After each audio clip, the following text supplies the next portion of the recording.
Once upon a time, there lived a very short prince. From infancy, he lagged behind other children of his own age in height, and he was forever the target of jokes and pranks by his peers.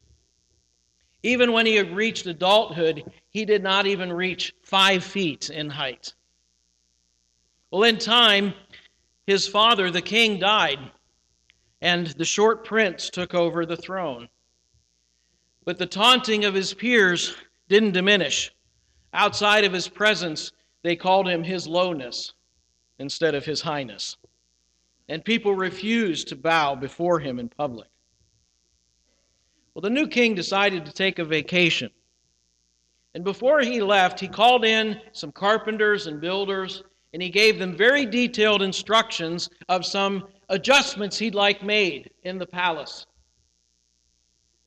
And while he was gone, the laborers worked, and after a few weeks he returned to find their work completed. Every door of the palace was lowered to 5 feet. He could walk through every door without having to duck. Everybody else had to bow down to come into his presence. And he thought to himself, they may not respect me, but they will certainly bow down in my presence. Now, that's an apocryphal story, but there's a moral to the story that I think rings true, and one that we see in the Scriptures. It's especially true of our relationship to God. There is a low door into heaven, not one of a certain height. But what I mean is the low door of humility. Without humility, we will not see God. And one of the key themes throughout the book of Proverbs is this idea of humility. Solomon teaches that the requirement of heaven is a humble spirit.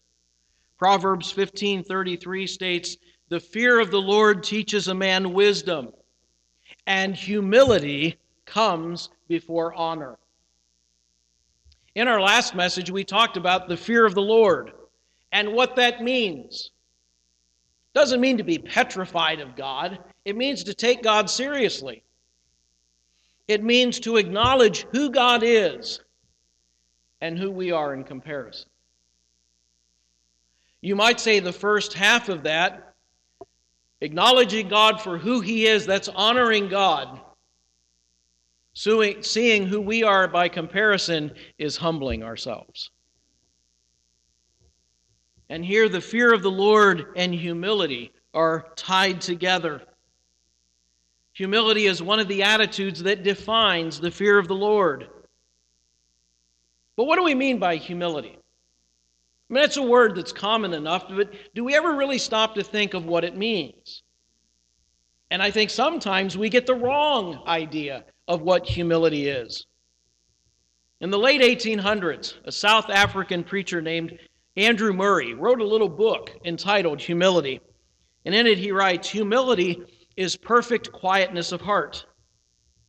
It is to expect nothing, to wonder at nothing that is done to me, to feel nothing that is done against me.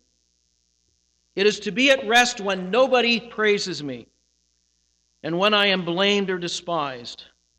It is to have a blessed home in the Lord, where I can go in and shut the door and kneel to my Father in secret, and am at peace as in a deep sea of calmness, when all around and above is trouble. The humble person is not one who thinks poorly of himself, but rather the person who doesn't think of himself at all." Another classic preacher by the name of Horatius Bonar had this to say about what humility is and what it is not. "Let us fling away self-esteem and high-mindedness, for it is the very essence of unbelief. Be meek, be poor in spirit, be humble, be teachable, be gentle, putting away all high thoughts and lofty imaginations, either about who we are or what we can do. content to take the obscurest corner and the lowest seat. And this, not to indulge in false lowliness or in the pride that apes humility, feeding our vanity with the thoughts that we are martyrs, or by puffing up our mind with the idea of wonderful condensation, or by brooding over our supposed wrongs and trials. Let us be truly humble, as was the Son of God, content to live unknown and to do our work unnoticed, as a work not for the eye of man, but of God. If you have gifts, use them quietly and modestly, not ostentatiously. Do not go around telling others of your experience or giving your opinion or taking rank above your seniors. Do not think that all zeal and wisdom is confined to you and the few around you. Do not condemn others because they do not go along with you in all things. Do not speak of them as cold or dead or unspiritual because they disagree with you. Do not think that no one cares about souls like you do, that no one can state the gospel or pray like you can, or that God is not likely to bless anybody as much as he will you. Be lowly. And show this not by speaking poorly of yourselves, or by using that conceited phrase, in my humble opinion, as some do in order to show their humility, but by not speaking of yourself at all. Keep self in the background, and don't say or do anything that looks like you're baiting a hook for a little praise. That's humility. I can remember as a junior high student listening to a very well-known speaker, youth speaker that day. And he made a statement that just blew my mind. He said, an inferiority complex is a form of pride. I'm like, what? It's just the opposite. How could? Nah, that ain't right. But then he went on to explain. He said, we usually think of pride as thinking too much of yourself. And inferiority as thinking too low of yourself. But either way, you're thinking about yourself. And that's what these two classic preachers said the same thing. Humility isn't going around telling everybody how bad you are, or how poor you are, or how untalented you are, or whatever. True humility means you don't talk about yourself. You're not looking out for yourself. You are so concerned with serving God and serving others that self just fades into the background. A truly humble person doesn't bring up themselves. That's what it means to be humble. Humility is very fragile. It's a virtue that if you realize you have it, you've lost it. Ever heard somebody say, I'm humble and proud of it? My best attribute is my humility. Yeah, it just doesn't work, does it? Because again, we're promoting ourselves, putting ourselves to the forefront. Now, why would I say humility is the requirement of heaven? Jesus said in Matthew 5:3, blessed are the poor in spirit, for theirs is the kingdom of heaven. To be poor in spirit is to acknowledge our spiritual poverty, really our spiritual bankruptcy before God. We are sinners in God's presence. We deserve nothing but His wrath, His punishment for sin. That's all we bring to God. Somebody that comes to God and say, hey God, I'm your gift to everybody, and you did a really good job when you created me. Just think of all the great things I can do for you. God can't use a person like that. It's only when we acknowledge who we truly are in God's sight that we will bow in humility. See, a person who doesn't think they need God will never turn from their sins. They'll never rely on Christ. Why? Because they don't need to. I got this. I can handle it. But it's when a person comes to the point of saying, I don't got this. I can't handle it. I can't do this anymore. That's when they bow before God, and God can lift them up. It's no wonder then, as Andrew Murray concludes, humility, the place of entire dependence on God, is from the very nature of things the first duty and the highest virtue and the root of every virtue. And so pride, the loss of this humility, is the root of every sin and evil. Humility is the greatest virtue. Pride is the greatest vice. Humility is the low door into heaven. Now, normally in my messages, I have the classic three-point outlines. Today I'm going to combine the second and third points, because as we go through these verses in Proverbs, you're going to see both emphasized. It's a form of parallelism where one line contrasts the other, and you'll hear something about humility and the opposite about pride. So for the remainder of the message, we're going to talk about the rewards of humility and the repercussions of haughtiness. Now you say, what's haughtiness? It's another word for pride. It's one that we find right here in the book of Proverbs. Now I mentioned last Sunday that God hates pride. I know that's a strong word. That's a word a lot of people don't like to use, but it's a word the Bible uses. As Max Lucado notes, God doesn't dislike arrogance. He doesn't disapprove of arrogance. He's not unfavorably disposed to arrogance. God hates arrogance. That's the word he uses. And we saw this last week in Proverbs chapter 6, verses 16 through 19. There are 6 things the Lord hates, 7 that are detestable to him. Doesn't mince any words here. And what's number 1 on the list? Haughty eyes. Proud eyes. A proud look. A proud outlook on life. One that says, I've got this. I don't need anybody. I don't need God. I got it. And how does God respond to that? I hate it. Very clear. Don't need much explanation there. Over in chapter 8, verse 13, another verse we looked at last Sunday. To fear the Lord is to hate evil. What's the next line? I hate pride and arrogance, evil behavior and perverse speech. Pride is number 1 on God's hate parade. C.S. Lewis wrote, according to Christian teachers, the essential vice, the utmost evil, is pride. Unchastity, anger, greed, drunkenness, and all that are merely flea bites in comparison. It was through pride that the devil became the devil. Pride leads to every other vice. It is the complete anti-God state of mind. That's what pride is. It is the root of all evil, not money. And by the way, that verse in Timothy says the love of money is the root of all kinds of evil. Pride is the root of all evil. I would suggest that any sin you can think of, if you trace it back, it begins in pride. It was in pride that Lucifer said, I will be like the Most High. I will be like God. How'd that work for him?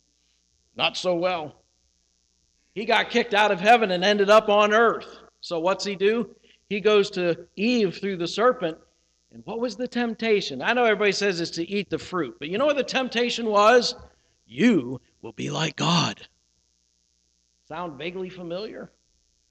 That same loser line that he had before, and it didn't work for him, so he's just going to mess up God's creation with it. And Eve bit it, literally. Yeah, she hook, line, and sinker. And that pride is the root of all kinds of evil. So it shouldn't surprise us that God takes a stand against pride and for humility. Turn with me to Proverbs 11, verse 2. Here we see the outcomes of both of these things. When pride comes, then comes disgrace. but with humility comes honor. Now, I've explained before about how Hebrew poetry works. It's a parallel thought rather than rhyming words, but this is one of the rare cases where we actually have rhyming words in Hebrew. The Hebrew word for pride is zadon, which literally means boiling up, and the word for disgrace is kalon, and it literally means deflated. I love the image that puts in my mind. Think of a balloon, right? Puffed up, full of hot air, full of himself. And God comes along and just kind of lets the air out, right? He goes, heads up on the ground. That's what happens to the proud. They get so full of themselves, they're so puffed up. The New Testament uses that phrase. Full of hot air. And God has great ways of coming along and just letting the air out a little bit. Then it's a disgrace. We end up deflated. Now, the word humility in the end of this verse, with humility comes wisdom. It's a very rare word. It only appears twice in the Old Testament. Here and in Micah 6:8. What does the Lord require of you? To love mercy, to show justice, and to walk humbly with your God. Same word. This is what God requires of us.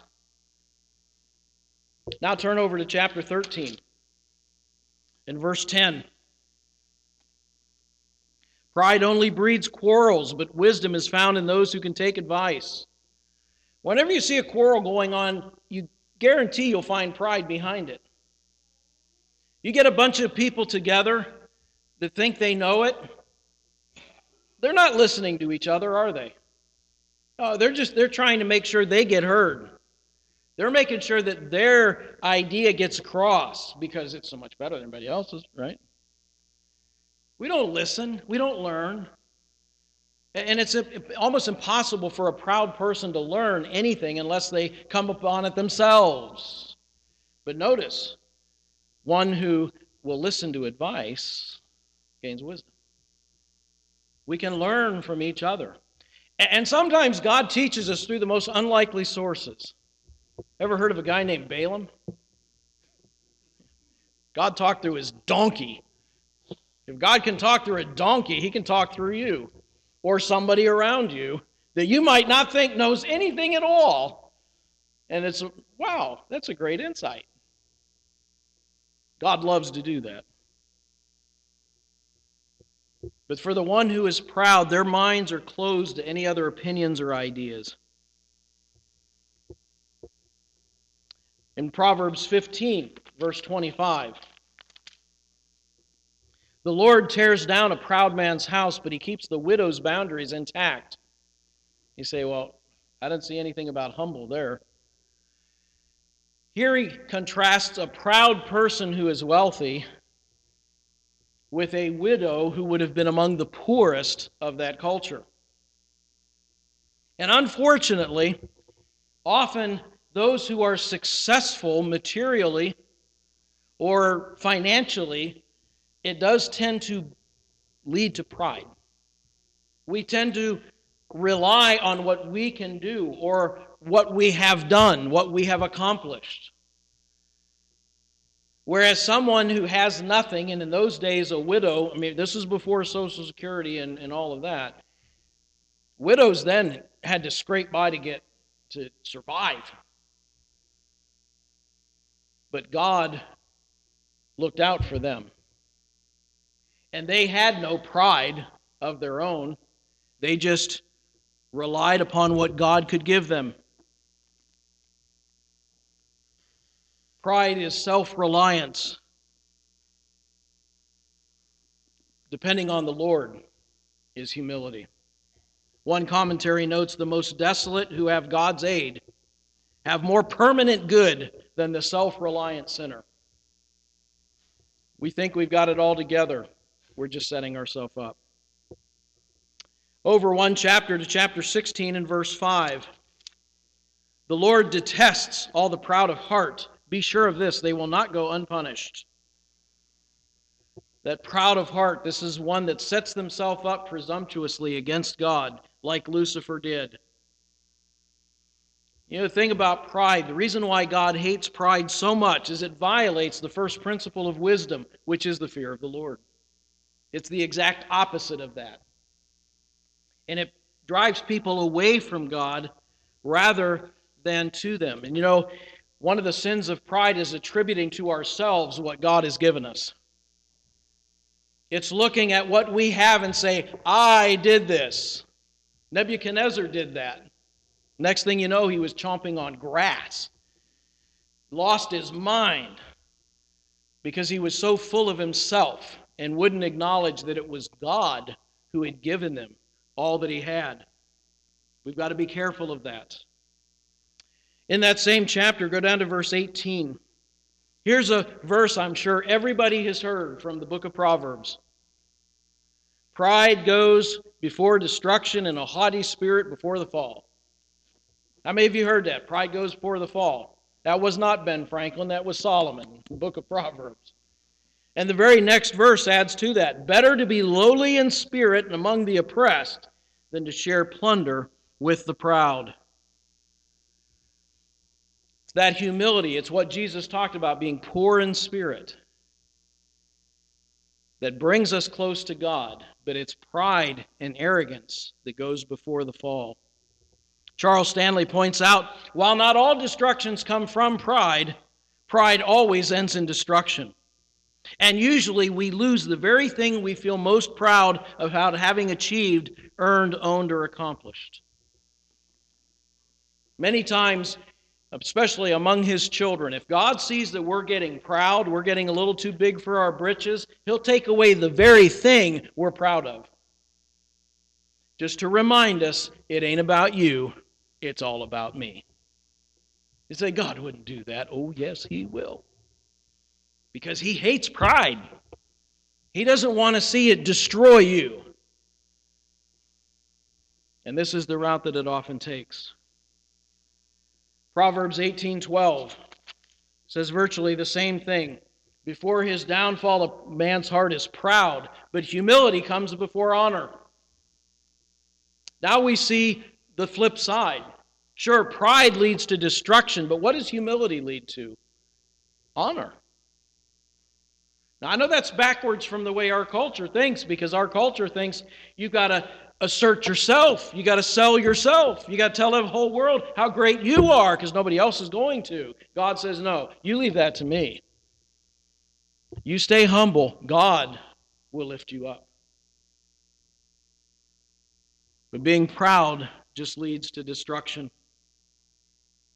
Over in chapter 21, verse 4 calls out pride for what it really is. Here's that word haughty again. Haughty eyes and a proud heart, the lamp of the wicked, are what? Sin.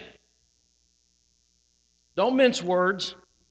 We're not talking about a character flaw. We're not talking about a personality quirk or a bad habit. It's sin. Pride is sin. C.S. Lewis notes pride is spiritual cancer. It eats up the very possibility of love, of contentment, or even common sense. Pride is destructive.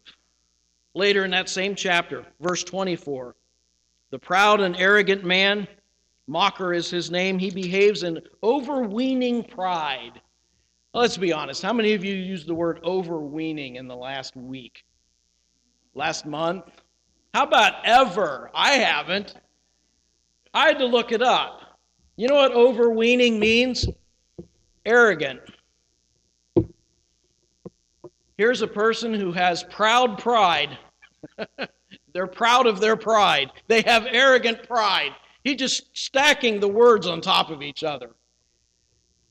And that's what happens. Our pride leads to more pride. Our pride leads to more destruction and disgrace. It just builds on itself. Over in chapter 25, Proverbs 25, verses 6 and 7. Do not exalt yourself in the king's presence.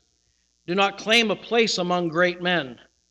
It is better for him to say to you, 'Come up here,' than for him to humiliate you before a nobleman." Some of you may remember the story Jesus taught in Luke 14, verses 7 through 10, about those who love to be honored.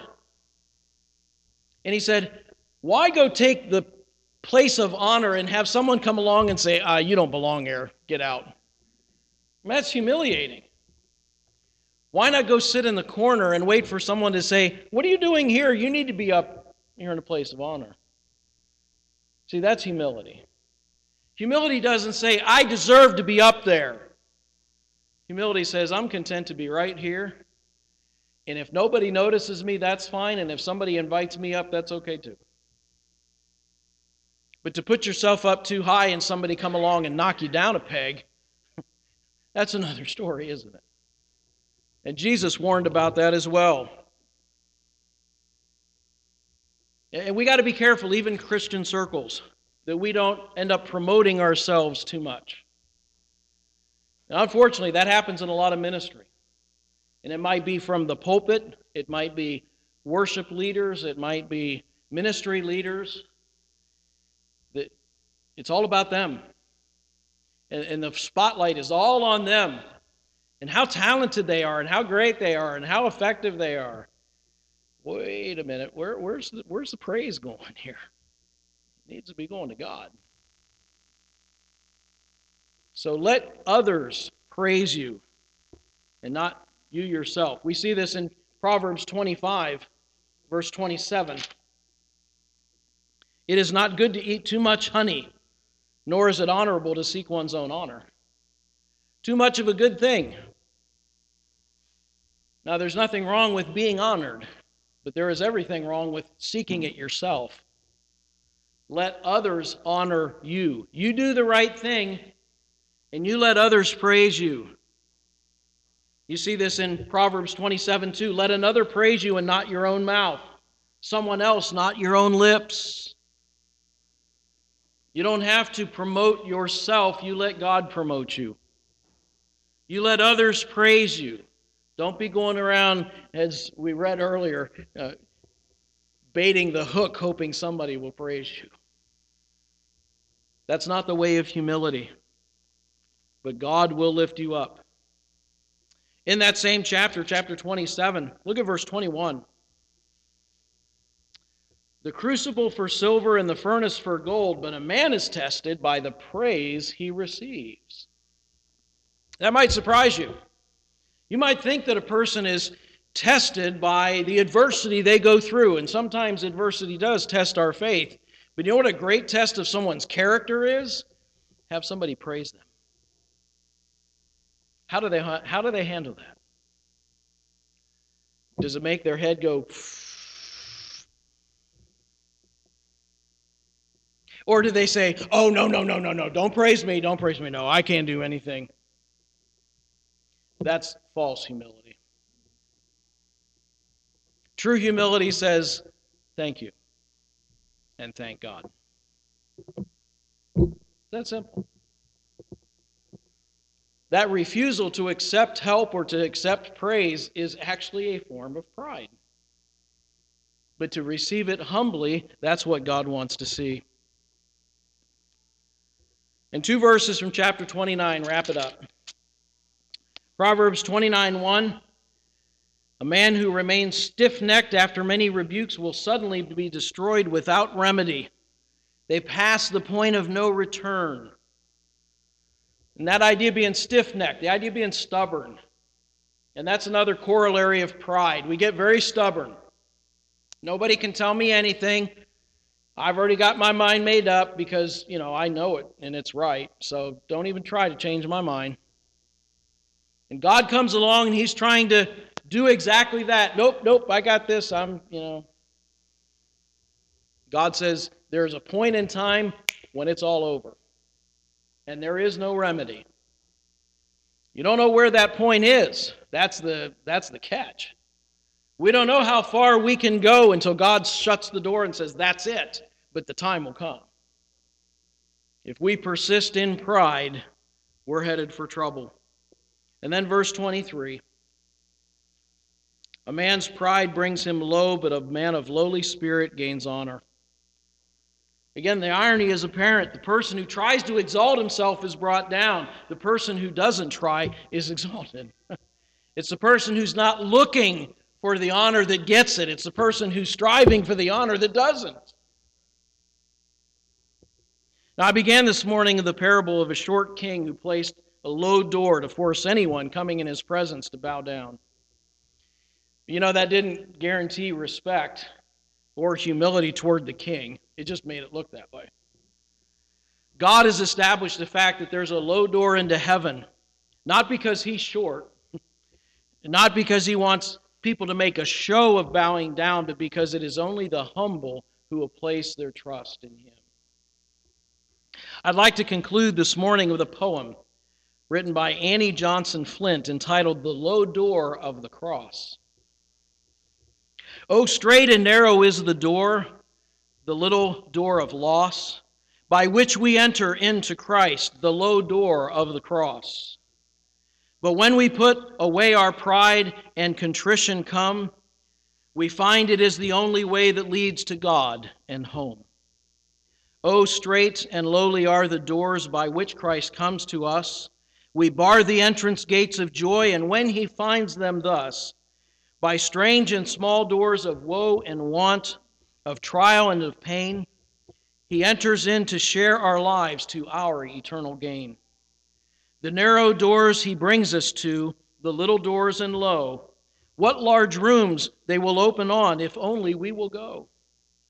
The strange small doors of work and want, straight doors of grief and pain, what riches they will lead us to, what everlasting gain. I ask you this morning, will you enter into God's presence through the low door of humility? Forget about who you are, what you've done, what you've accomplished, what you've accumulated. It is God that deserves all the praise and the glory. And if you want to be honored, you must humble yourselves. Because if you seek your own honor, you will be humbled, and it is not a pleasant experience.